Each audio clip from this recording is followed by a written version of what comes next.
Au milieu de la pandémie du VIH-Sida des années 2000, le système de santé de l'Eswatini était débordé. Selon les chiffres de l'ONU-Sida, 25% de la population adulte était infectée avec un accès limité à des traitements.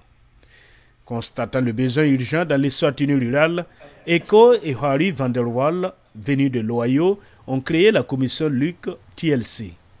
Financée par le gouvernement américain par l'intermédiaire du plan présidentiel d'aide à la lutte contre le sida, PEPFAR, de l'Agence des États-Unis pour le développement international USAID et de la Free Wheelchair Mission, TLC fournit chaque année des services de santé gratuits et de qualité à plus de 300 000 personnes défavorisées dans les régions rurales de l'Eswatini.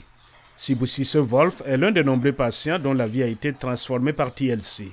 Pendant des années, il a souffert de douleurs chroniques à la hanche. Je me suis référé à la vie que je menais auparavant et j'ai vu mes amis avancer. Ils progressaient dans la vie et je n'avançais pas. J'ai été ravi de recevoir un appel de TLC qui m'a dit « Vous savez quoi ? Nous avons une solution à votre problème, la pose d'une prothèse de hanche. C'est une opération très coûteuse. Sachant que je n'avais pas à payer un centime, j'étais très content. » D'autres habitants comme Gabriel Shiba, une personne âgée, ont retrouvé l'espoir avec TLC. Vous allez dans d'autres hôpitaux, ils vous diront « Nous sommes encore en train d'appeler un médecin, attendons. Nous avons perdu beaucoup de vies là-bas, mais ici, il y a un médecin tous les jours. On peut même pleurer parfois ici lorsqu'on vous lave à l'eau chaude le matin.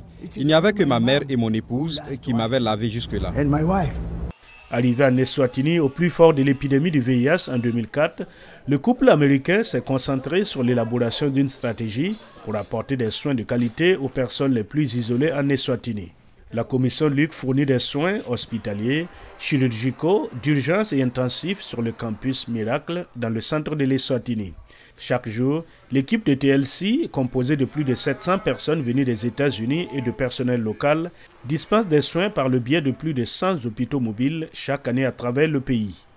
La stratégie de la chaîne d'approvisionnement de TLC consiste à fournir des services de santé mobile aux communautés et à mettre en place un système fiable de gestion des stocks et le transport des fournitures vers les différents sites. Nous avons reconnu que les gens pouvaient monter dans le bus, payer le ticket de bus et qu'ils pouvaient payer les frais au centre de santé.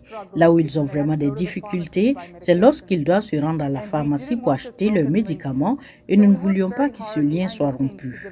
Nous avons donc travaillé très dur en coulisses pour développer un système de chaîne d'approvisionnement solide qui garantirait que tous les défis de la chaîne d'approvisionnement soient gérés par nous. Dans un monde où l'accès aux soins de santé est souvent négligé, le couple Van der Waal est la preuve vivante de la solidarité humaine.